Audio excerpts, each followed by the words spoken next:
Борбордук телеканалдын эфиринде саясий жана социалдык маселелерди чагылдырган күндүн темасы назарыңыздарда. Студияда мен Темирлан Сейитбек уулу. Саламатсыздарбы? Бүгүн күндүн темасында экологияны талкалап, тоо кортуштарын жарактан чыгарып, эндик сатып миллиондорду тапкандар кимдер? Бул маселе жогорку кеңештин трибунасында да көтөрүлдү.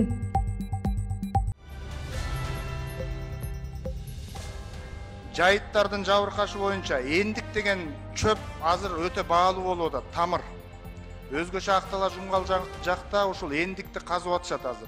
Биздин бул жолку чыгарылышыбызда кече жакында эле жогорку кеңештин депутаты Мирлан Самыйкожо Актала районундагы жана Кыргызстандын аймактарында эндик чөбүн казуу иштери кызуу жүрүп жаткандыгы жана жаратылышка эбегейсиз чоң зыян келип жаткандыгы тууралуу айтып чыккан жайы бар. Биз дагы ушул теманын алкагында жарым сааттын ичинде бул эндик чөбү эмне себептен аны массалык түрдө казып жаратылышты талкалоо болуп жатат жана буга кимдер кызыктар, деги эле мунун артында кимдер турат деген сыяктуу жана дагы ошо Кыргызстандын акыркы учурлардагы экологиялык абалы өзгөрүшү, климаттык өзгөрүү боюнча сөз кылабыз. Ал үчүн биз студиябызга атайын коноктор чакырганбыз.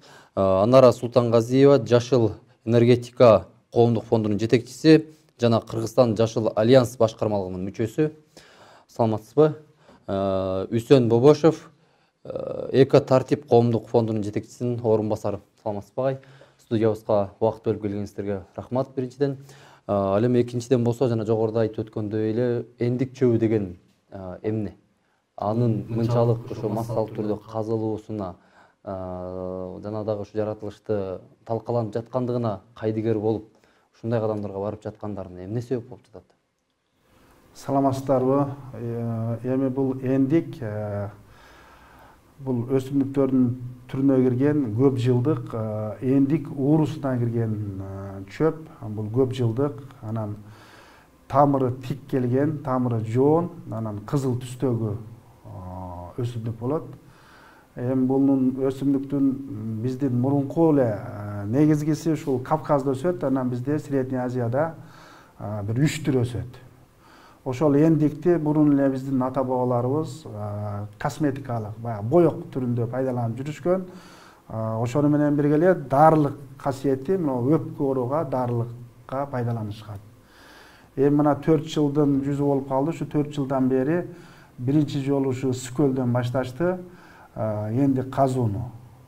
Андан кийин мына Нарын областынан, Кочкордон, мына Тогуз-Торо райондорунда казылып атат азыр. Ошол боюнча көпчүлүк азыр биздин мына өсүмдүктөрүбүздүн түрлөрү, тамырлары чет мамлекеттерге сатылып атат. Иран алат, Кытай алып атат. Ошону баягы бизде атайын баягы жобо кабыл алган. Ошол жобонун негизинде биздин өсүмдүктөрдү коммерциялык максатта, дарылык максатта жөнөтүүгө уруксат берген. Бирок эндик ошол тизмеде жок, бирок прочий дегени да бар, ошо прочийге кирип кеткен түрү. Андан кийин булардын негизги казып алуу, аны коммерциялык максатта төлөмдөрүн төлөтүп сатуунун өзүнүн жолдору, жоболору бар. Ал боюнча азыр иш алып барбай башаламандык болуп атат. Мындай айтканда контрабандалык жол менен көбү сатылып кетти. Мыйзамсыз жол. Мыйзамсыз жол. Ал эми жогоруда сиз айтып атпайсызбы, ошо жоо кабыл алынган, ошо анын ичинде дагы ушул эндикти коммерциялык максатта экспорттоо боюнча дагы кошулуп калган жайы бар депчи. Мунун мисалы казып алып жаткандардын көрсөңүздөр ошо тоо адыр кылып эле казып кете беришкен экен да. Анын бир эле эндикти казып алуу эмес, анын жанындагы чөптөрдүн башка өсүмдүктөргө дагы зыян тийгизген жайы бар экен. Ушуну да эле алдын ала бир карап бойлонушса болот беле? Бул өзү негизгиси ушул казып алууда эч кандай башкаларга таасир тийгизбейт жагар. Ар бир өсүмдүктөрдүн тамырын казып алабызбы, чөбүн казып алабызбы, козу карындарды алабызбы, ал жерде өзү көрсөтүлгөн. Кандай технологиялык жолдор менен казып алыш керек. Мисалы үчүн бул тамырды казып алганда 36 градустан тик жерлерде казыш керек эмес. Андан өйдө жерлерде да казыш керек эмес, тамырды казып алганда. Чөбүн алганда дагы кайчы менен же бир кандайдыр бир курал менен кыркып алыш керек, жулбай. Тамырын жулушка болбойт. Анан эми бул эндикти казып алганда, мунун тамыры жоон болуп, анан тик кеткен үчүн жанындагы бүт жанында өскөн өсүмдүктөрдүн да тамыры жулунуп кетип атат. Эми мунун негизгиси пайдалуу жагынан зыяндуу жагы көп болуп атат. Азыр жайыт маселеси боюнча мына жайыттар бүт талкаланып, өздөрү эле эрозияга айланып, такырайып, топурагы агып атат. Ошого бул кошумча болуп атат. Бүт эле азыр бир эле бул эндик эмес, анын арасында Афлатунский лук деп коебуз. Ошого окшогон көптөгөн чөптөрдүн тамырын казуу биздин жайыттардын өзү бузулуп бараткан жагына кошумча болду да бул. Буну негизи ушул эле ошол жайыт пайдалануучу, ошол эле айылда ошол чарба менен иштеген жөнөкөй кишилердин айтуусу боюнча муну кандайдыр бир мораторий кылып токтотушубуз керек болуп атат, тамырды казып алган боюнча. Чөптөрдү, козу карындарды өзүнүн жанагы көрсөтүлгөн технологиясы менен алып сатып пайдаланса болот. Рахмат. Актала районунан бизге байланышка чыккан жараныбыз бар. Ал бүгүнкү күндө эндик кандай жол менен касылып жатат? Актала районунун тоолору кандай талкыланып жаткандыгы боюнча жеринен айтып бермекчи. Бүгүнкү күндө Нарын областы, анын ичинен Актала району өзгөчө мал киндиктүү болуп, малдан башка киреше алып келчү тармак жокко эсе болгондуктан ушу мал тармагында көйгөй жаратып аткан бир маселе боюнча айтайын дедим. Биз малды ушул жайытта көбүнчө жайдыр, кыштыр, жылдын көп убактысын жайытта өткөргөндүктөн бүгүнкү күндөгү жайыттагы орчундуу маселе болуп жаткан эндик жана өсүмдүгү, чөбү боюнча айткым келет. Эндикти мына ушул былтыркы жылдан баштап Актала районунда массовый жайыттардын баарында казылып, өтө жаман акыбалга келип жатат. Мен өзүм да ушу жеринен кыдырып көрдүк. Эл эми көпчүлүк деген баш ийбейт экен, биринчиден жергиликтүү бийликке, башкаруу органдарына, өзүн өзү башкаруу органдарына, жайыт комитетке, айылдык кеңешке. Себеп дегенде бул боюнча ушу жергиликтүү башкаруу органдарында эле эмес, республикада жакшы мыйзам иштелип чыкпаптыр эндик боюнча. Мына ушул эндик боюнча маселе өтө болуп атат. Ушул бир чөптүн тамырын алам деп айланасында миңдеген чөптүн тамырлары кесилип, жайыт деградацияга учурап атат бүгүнкү күндө. Эртеңки күндө ушул бизди багып аткан мал жайытка чыкса, талкаланган жайыттан эмне деген тоют менен камсыз болот. Ушул жайыттын бүгүнкү күндөгү өтө оор акыбалын көрүп алып, бир эсебинен ушу малды багуудагы көйгөй экенин, малды тоюттандыруудагы эң орчундуу көйгөй экенин сезип отурабыз да. Эми карапайым эл бүгүнкү күндө акчага муктаж экен, үнүмдүк керектөөсүнө акча керек экен. Жайытты талкаланып атканын, өтө оор акыбалга келип атканын билсе дагы, сезсе дагы, көрсө дагы ошого кайыл болуп жайытты талкалап жатат. Ушул боюнча бийлик органдарынан, ар кандай тиешелүү органдардан бир чара колдонбой атканы, эч кандай мыйзам ишке ашпай атканы өкүндүрүп келет. Былтыркы жылы өтө көп массалык түрдө казылды, быйылкы жылы дагы мына жаз алды менен курал жарактарын дайындап касканга камданып аткан биздин жогорудагы айткандай бул эндикти казууда жана дагы муну экспорттоодо кандайдыр бир аз да болсо мыйзамдуулук жагы бардай экен да. Деги эле ушу юридикалык жагынан алып караганда ушул эндиктин жанагындай жаратылышка тийгизип, казуудагы жаратылышка тийгизип жаткан таасирин эске алуу менен муну такыр эле мындай тыюу салуу, бөгөт коюу чаралары болушу керек беле? Негизи эми такыр мыйзам жок деп айткан болбойт. Мисалы үчүн ушул эле өсүмдүктөрдү коргоо иретинде 3 мыйзамдын негизинде иш алып барса болот. ушул азыркы Үсен мырза айтып кеткен токтом жана ошол эрежелери бул кошумча документ болот да. Мисалы үчүн айнала чөйрө коргоо боюнча мыйзам, өсүмдүктөр жаныбарлары өсүмдүктөрдүн дүйнөсү жана аны коргоо, аны колдонуу боюнча мыйзам кабыл алынган мынакей жакшынакай. Ушул мыйзам толукталып турат да, бир 3-4 жылдын ичинде арасында. Бирок мыйзамдар эгерде бизде мамлекетте аткарылса, ар бир мыйзамчы, анда бизде мынчалык проблема болмок эмес да. Негизи ар бир мыйзамдын негизинде мыйзамды жазганда үйрөндүк. Эми ошонун мыйзамдын аткарылышын мамлекет камсыз кылса, мындай чаржайып казыбалуулар болбойт эле. Бул сиз айткандай ичинде эндик эмес. Болгон өсүмдүктөрдүн бардыгын эрежелерин эске албай, шатырата казып, жулуп, үзүп, анан кийин тонналап сатышат экен. Мисалы үчүн бүгүн эле бир маалымат иретинде Гамал Соронкулов деген менин кесиптешим эколог ушу Кыргызстандын баарын кыдырып жүргөн адам мага айтты да, бул ясенец деген жаныбар өсүмдүк бар да, ошол кыргызча аты уулу шакылдак экен. Мына ошонун тамыры аябай баалуу экен. Мына ошол өсүмдүктү азыркы учурда килограммын 1,5 миң сомго чейин бага турат экен да. Анан ушул киши айтып атат, былтыр эле дейт, мага кайрылышты дейт, ушу чет өлкөлүк ушу сатып алуучулар да, заготовщик деп коет экен алардычы. Анан кийин ушу тоого эле бир ушундай палатка же бир мындай эме үй коюп коелу эле, анан кийин баарына тапшырма берип, мына мончага сатып алам деп эле отуруп алып, ошол жерден килограмм сатып алып, анан кийин алып чыгып кетет экен. Бул жерде биздин таможня эмне каякта карайт? Мисалы үчүн кечээ эле мына ушул Үсен мырза айтып атат да, козу карын тергенге уруксат алган экен. Баягы төлөмүн төлөптүр казынага, бирок козу карынын тышкары оң мөшөктөй тамыр казып алыптыр. Мына кармашты да. Эми ушундай чаржайып болуп атпайбы? Мына ушулардын баарын ушу көзөмөлдөөчү мамлекеттик органдар ошонун көзөмөлдөө чараларын күчөтүш керек эле да. Мына ушундай чаралар көрүлүш керек эле. Ушул коруктарды жакшылап караш керек эле.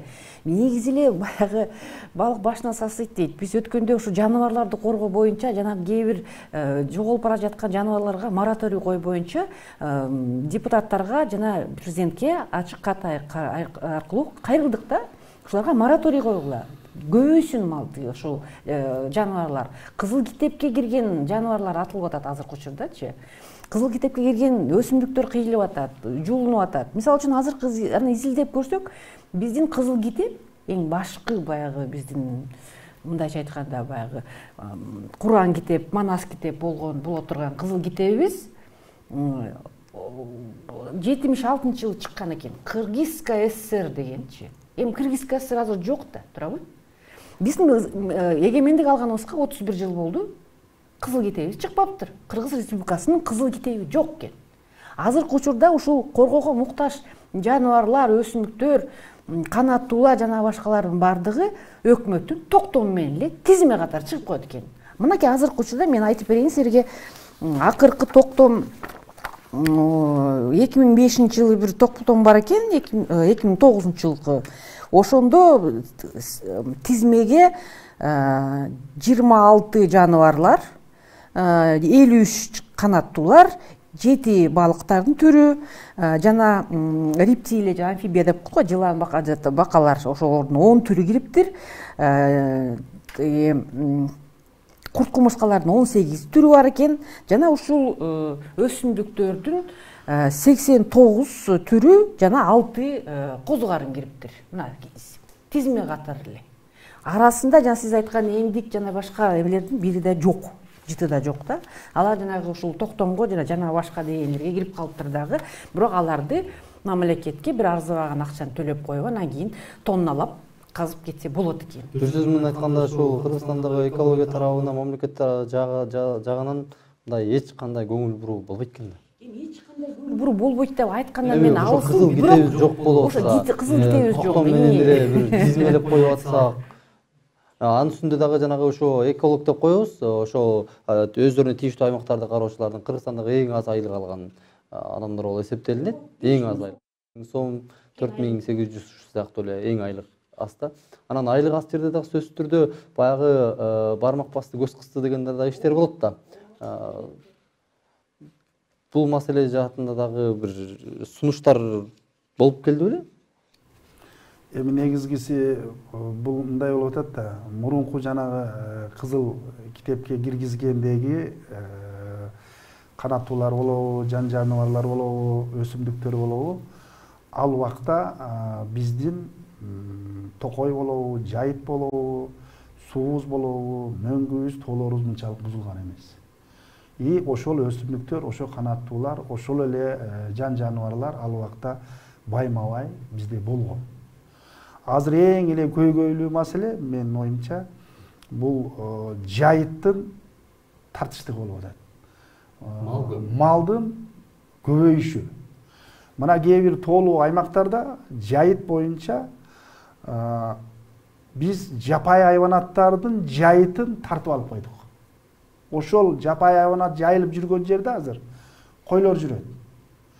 Мисалы үчүн мурун эми Сойзун убагы деп коелу, ошол убакта бир коро жерге мен койду мисал кылсам 500 кой кармаса, азыр ошол бир коро жерде 1,5 кой бар. Бул дагы азыр жайыттын жапай айванаттарга, өсүмдүктөргө, токойлорго болгон өтө чоң зыян болуп атат. Эгер ушул жол менен кетсек, биз жакын арада токойду дагы, жайытты да жок кылабыз. Азыр мурун жайыт 5 ай болсо, мал жайылса, азыр 2 айда жайыт түгөнөт. Калган 2 ай токой болуп калды. Токой азыр токой эмес, корук, жайыт болуп калды. Азыр жакындан өсүп келеаткан көчөт жок, мал талкалап салды токойлор. Мындай бир азыр токойчулар чындыкты мойнуна алса, 5 жылдык ревизия кылсак, мынча жерге көчөт эктик десе, ошонун бир 5% болушу мүмкүн. Калганы жок, жөн эле кагаз. Биз барып ушундай болсо токойду жок кылабыз жакында. Муну үчүн эмне кылыш керек? Негизгиси малдын санын азайтышыбыз керек. Жанагы асыл тукум малдарга көчүшүбүз керек. Сүт багытында болсо, бир уй 5 уйдун сүтүн берсе, 5 уйду жок кылып, бир уй алып кой. Ошондо малдын саны кыскарып атат. Пайда ошондой таап атат. Азыр жайлоого малды семирсин деп айдасаң, кандай арык келсе, кайра кайтканда ошондой арык келип атат. Аны кышы менен багып атат, жем берип. Ал зыянды эл эсептебей атат. Экономик жактан да зыян. И өзүбүздүн жайыттан да зыян. Эми мына өсүмдүктөр боюнча мына кечээ күнү эле биздин ушу экологиялык тартип коомдук фондунун балдары Токтогул районунда 40 мешок жанагы ясен деп атабыз, улуу шакылдак деп, 5 жылдыз деп коюшат экен кыргызча, ошонун тамырын кармашты. Андан кийин ошо жердеги райондо иштеген территориальный управлениедагы Министерство экология ошол жердин главный инспекторуна өткөрүп беришти. Ал жер алар айыл өкмөт менен договор түзгөн эмес, жанагы пайдалануучу коммерческий максатта жанагы ясенди сатып алып аткан жигит. Смайлов деген чып экен. Ал келип туруп жайыт комитети менен түзүп атат. Ал жайыт комитети өзү ал айыл өкмөттөн жайытты алар пайдаланууга алып атат да. Алар кантип түзүшкө акысы бар. Ишо ошол жерде түзүп атат. Бул чөптүн ясиндин чөбү деп түзүлүп атат. Келишим. Алар тамырын аз.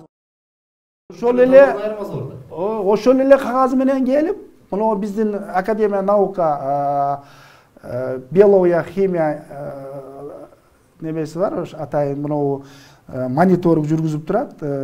Биздин ушул өсүмдүктөргө, башка жаныбарларга, ошолорго келип, ал жерден дагы чөбү деп алып атат. Чөпкө деп. Заключениени. Ал ошол жерден ушундай терсе болот, чөбүн деп заключение жазып атат. Андан кийин биздин министрликте атайын жанагы био ар түрдүүлүктү коргоо башкармалыгы бар. Анын башкармалыгы деле разрешение берип атат. Ал жерде бир мындай бир бул нерсени кайдыгерлик деп айтсак да болот. Ал жерде тамыр деп айтылып турабы, чөп деп айтылып турабы, карабай эле колду коюп атат. Эми ал Смайлов айтат, мен дейт орусчаны билбеген үчүн мен тамыр деп жазбай, заявленияны чөп деп жазып койгон экенмин деп. Эми булар бүт ушул өсүмдүктөрдү мына Академия наук, биздин экологияда иштегендер, ошол айыл өкмөт билиш керек да, жок, бул чөптү албайсыңар, силер тамырын аласыңар. Тамырына уруксат ал деп билген адам жок да. Алар анан кийин келет, бир пунктты курат. Сиз айткандай, ошол жерге эле айылдын эле ортосуна бир пунктты курат. Ал өзү негизи договор менен мына Академия наукта ошол кайсы өзөндөн, кайсы айыл өкмөттөн терилиш керек, казылыш керек деген карта менен келет да. Алар жок, ал барбайт, ал жерди көрбөйт дагы. Ошол жерге эле пунктты коюп алып, мына акча дейт, бар. Бага темир тапшыргандай эле элди барып эле казып алып келип, башаламандык болуп эле бүт урлук жол менен контрабандалык жол менен кетти. Биз баягы Союз учурунда ушу экологияны кароо боюнча бирдиктүү бир система болуп, мисалы жайыттардын иштетилиши боюнча бирдиктүү бир система болуп, ушундай жаатта иш жүрчү эмес беле деп могу баары эле айтып келишет да. Ал эми ошо Кыргызстан эгемендүүлүктү алгандан кийин биздин ушул экологиялык жактан дагы мындай кандай бир бирдиктүү система түзүлдү беле, бизде деги эле бир экологиялык мындай айтканда мыйзамдын бир жолу барбы? Сиздин жашыңыз канчада азыр? 25-тесиз, Союздун ураганына 31 жыл болду быйыл. Мен ошол кезде сиздин куракта, сизден да жашыраак, 20-18 жаштагы студент кыз болчумун да. Бирок мен эсимде. Сиз айткандай, чын эле Союз убагында бардык нерсе дыкат, баягы мамлекет чын эле аябай көзөмөл кылчу, адистерди даярдачу, жанагы илимий академиялар аябай иштечү, адистер даярдалчу, иштечү, алардан аябай мындай көзөмөл, баягы сурамжылоосу, баягы ответственность, жоопкерчилиги дагы аябай бийик болчу да. Андан кийин Союз урады. Союз ураганда ушул мамлекеттик көп органдардын көбү жоюлуп, заводдордун бардыгы таланып толонуп, жеке колдорго өтүп кетти да. Мисалы үчүн мисал айтып кетейин. Бизде ушул азыркы учурда с легким паром деген чоң мончо барго, ошол Чолпон деген сонун бут кийим тигүүчү фабрика болчу. Мына ошонун ээси азыр киши депутат болуп отурат, өзү мага мактанганда, ошону $600 сатып алган. Ошо килеген заводду. Эми өзүңүз ойлосоңуз, канчалык чаржайыт. Баарыны мамлекет казынага акча түшпөй калды Москвадан. Андан кийин өзүдө акча жок да. Андан кийин баарын чаржайыт кой берген да. Эптеп оокатыңар кылдылар. Андан кийинки жылдарда ошо завод, фабрикалардын баары жабылды, таланды. Иш жайлардын, өндүрүштөрдүн баары талкаланды. Андан кийин ушу мамлекеттик органдарды айлыгы жок отуруп калды. Бир 4-5 айга чейин айлыгы. Аябай ачкачылык болдучу, мындай айткандачы. Аябай, даже бут кийим алганга, балдарды мектепке жөнөткөнгө бут кийим алып бергенге акчасы жок отуруп калды. Андан кийин 2000-жыл, 2010 жылдар аралыгында ушул эле биздин Союз убагында 60-жылдары хвостохранилищеге калып калды да. Союздун биздин калган базыбыз да, ошол 60-жылдары жабылып, бирок каралып турчу да. Ошол 10 жылдай каралбай калган да. Анан дамбалары тешилип, тосмолордун баары тонолуп, аябай начар акыбалга келип, мына экологиялык катастрофа болуп, элдин баары, Кыргызстандын баары ууланып кала турган кезде, анан кийин МЧСке эптеп өткөзүп беришкен да. Эми ошо хвостохранилище каралбай калгандан кийин, ушу заводдор арзыбаган акчага сатылып кеткенден кийин, эми ушул өсүмдүк жаныбарларды ким карап тур дейсиңер? Өзүңүз ойлосоңуз. Бирок андан кийин ошо 2010-жылдар аралыгында андан бери деле деги эле бир мыйзамдар чыгып баштады. Мыйзам жазганды үйрөндүк. Токтомдорду тим эле токуйбуз болушунча. Бирок аткарганга келгенде эле бизде кыйналыш да. Жоопкерчилик жок, аткезчилик аябай өнүккөн, коррупция бизде гүлдөп атат, жоопкерчилик жок, талап кылган адам жок. Андан кийин эле ыйлап кийин элдер калып калат, ошо жергиликтүү элдер жарымы казат, жарымы ыйлайт, экологдор акшайт. Кандай бир маселе болсо да анын бир чечилүү акыркы чекит болот эмеспи? Чечилиши керек болот да. Албетте. Ошондой бир жыйынтыктоочу иретиндеги сиздерде бир сунуштар барбы? Кандай кылсак туура болот? кандай жол менен ооба чейин болор азыр эми мына муну Кыргыз Республикасынын өкмөтүнүн сиз айткандай 2011 жылдагы чыккан токтом. Ушул өсүмдүктөр дүйнөсүн коргоо жана кандай пайдалануу. Ошол жерде тизмени киргизип атышат. Жакшы тизмени киргизип атат. Кандай терүү, кандай алуу, бүт баарын жазып атат. Мына бул жерде кайсыл убакта териш керек, кандай териш керек, тамырынбы, же башка мөмөсүнбү, же башкасынбы деп бүт жазылып турат. Токтом жакшы сиз айткандай, чыгып атат. Эми аткаруу ишине келгенде, аткарууга келгенде көп жолтуулар болуп атат да. Негизгиси бул биринчи себептен мына азыркы айтылып аткан боюнча ошол убакта кыйынчылык болуп, элдердин баягы бир кандайдыр бир законду да сыйлабай, мыйзамды да укпай, башаламандык болгон убак болгон. Эми андан кийин деле мыйзамды аткаруу немелери келди. Бирок эми менин менин оюм бул эми. Биз канткенде сактап калабыз. Канткенде ушул жан жаныбарларыбызды, өсүмдүктөрүбүздү, балыктарыбызды, башка бир жапайы биздин байлыктарыбызды канткенде сактайбыз. Мына эми мен бул боюнча ушул өзүбүздүн мына экологиялык тартип коомдук фондунан айрып кетейин. Булар мына 16-жылы ушул Афлатун лесхозунда андан кийин Сарчелекте ошол жактан башташкан. Биринчи өздөрү активист болуп, эч кандай эч жактан каржы жок, өздөрүнүн макулдугу менен ар ким өзүнүн пенсиясынан, пособияларынан чыгарып, жаратылышты коргой башташкан. Ошол убакта Афлатун лесхозунда аябай кыюу болгон, талкалоо болгон. Анын иштирагын төлөтүшүп, азыр кыюуну токтотуп, ошол эле директорду иштен алганда, ал кайра эле келип Сарчелек коругуна директор болду. Келип алып Сарчелек коругун талкалап, ал жерде аюу аттырып, буг аттырып, мына былтыркы жылы эле буг атып 2 миллион сом штраф салынган. Эми кайрадан дагы деле бир жака. Бул деген сөз, эгерде биздин башкаруучулуктар кандайдыр бир ушул өзүнүн кесибинде ушундай бир күнөө, нарушение кылган болсо, аны экинчи ал системага жолотпош керек. Бул бир. Анан кийин негизгиси баягы бизде айтылат го, чымчык сойсо да касап сойсун деп. Бизде кадр маселесин жакшы караш керек. Ар бир токой болобу, токойчу керек. Карышкырга кой тартылгандай болбой, эколог бу, эколог болуш керек. Себеби кесипкөй адамдарды койушубуз керек. Мына ошентип ушул экологиялык тартип коомдук фонду азыр Афлатунда, Сарчелекте, Токтогулда көп жерлерде токтоду азыр.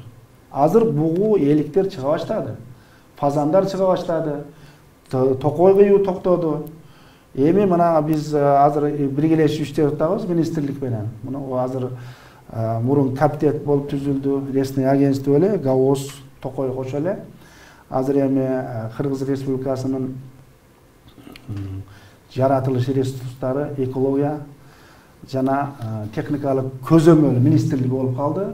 Ошонун министри Кутманова Динара айым азыр биздин ошол фонд менен биргелешип иштеп, бизге негизги керектелүүчү жанагы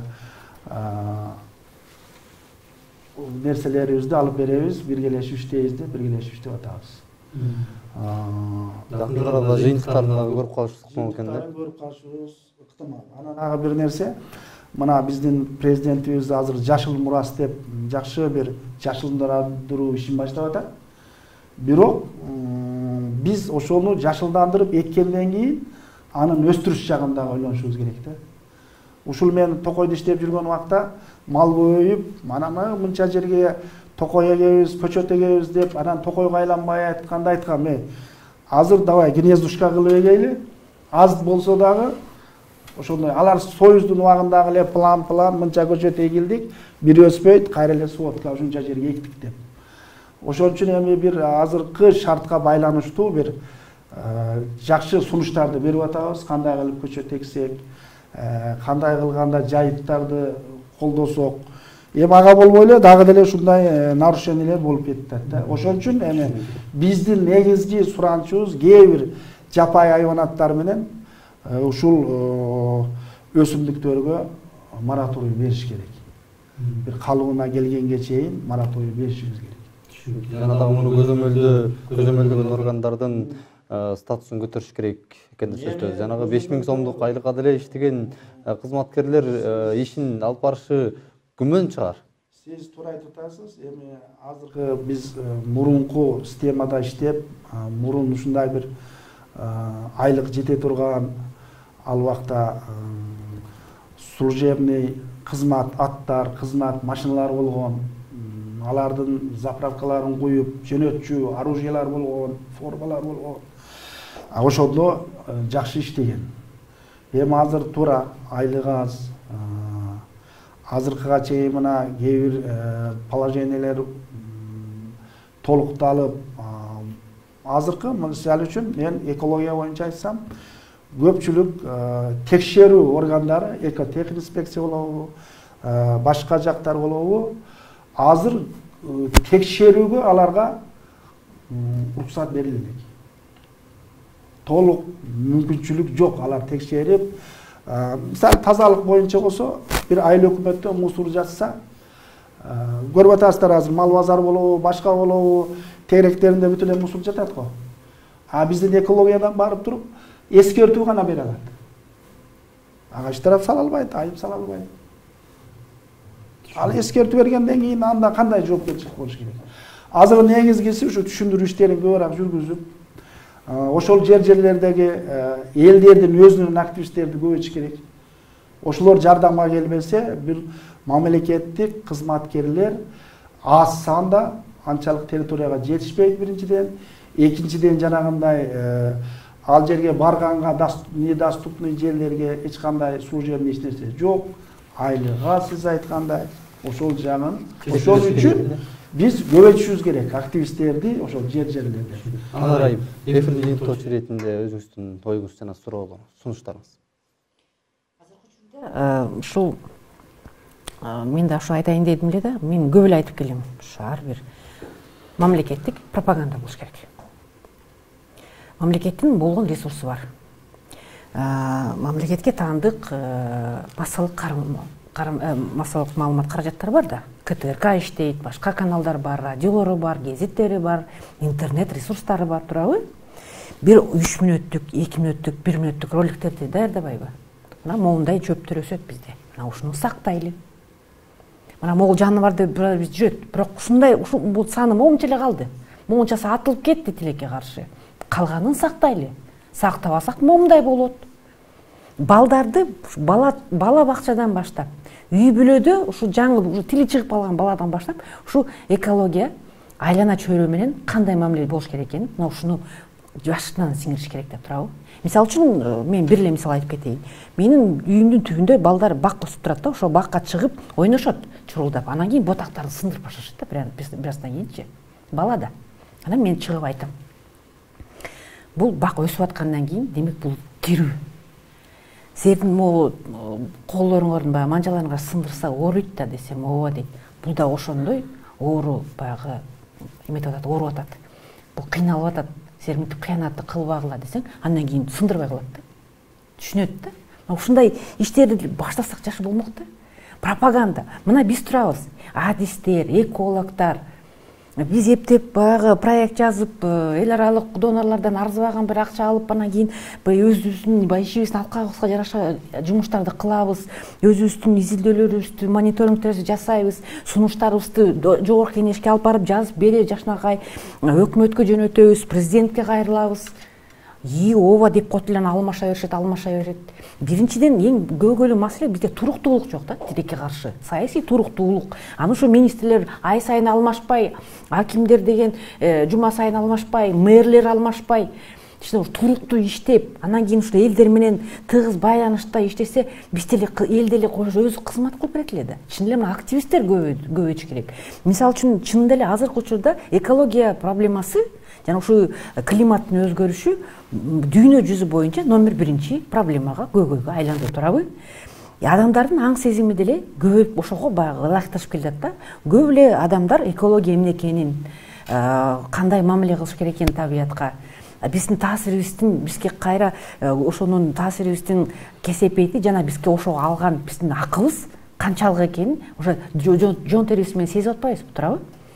Ona ушунун баары эгерде ушу быйыл Кудайга шүгүр тоо жылы, тоону өнүктүрүү жылы деп президентибиз жарыялады, туурабы? Мына ошол жылдын алкагында иш-чаралар, пландар жазылып атат, программалар жазылып атат. Мына ошолорго ушул кызыл китепти киргизсин, ушул тартипти күчөтсүн, токойчулардын ушул коруктарда иштеген адистердин айлыгын көбөйтсүн, ошолорго көңүл бурсун. Белгиле, ошол айтканга жараша ишти кылыш керек да. Андан кийин жапыра турбак биз адистер, силер массалык маалымат каражаттары, бизге окшогон экологдор, биз анысы деле иш алып барабыз. Биз жыл бою иш алып барабыз. Биз силерге жардам беребиз. Ошентип анан иш болот да. Рахмат. Урматтуу телекөрүүчүлөр, жогоруда сиздерге Кыргызстандагы экологиялык абал жана дагы жаратылыштын талкаланып жаткандыгы жөнүндө айтып бергенге аракет кылдык. Биздин жаратылышыбызды дүйнө эли не бир сонун Кудайдын кудурети, Кудайдын белеги деп айтып суктанып келишет. Биз көз алдыбызда өзүбүз арзыбаган акча үчүн жаратылышыбызды өз колубуз менен талкалап, бүгүнкү күндөгү кылып аткан кыянатчылыгыбыз эртең кандай таасирде бизге кайтып келерин түшүнбөсөк, билбесек бир жөн. Бирок билип туруп ошол кадамдарга барып жатканыбыз өкүнүчтүү.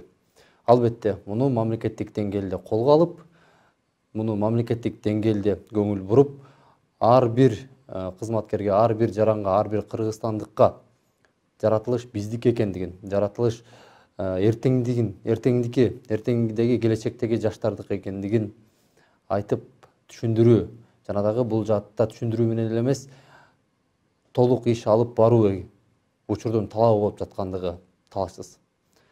Биз сиздер менен коштошпойбуз. Кесиптешим Нуржан Султанбековага сөздү узатам. Ал маданият жаатындагы болуп жаткан маселелердин күнгөй тескейи менен сиздерге тааныштырмакчы.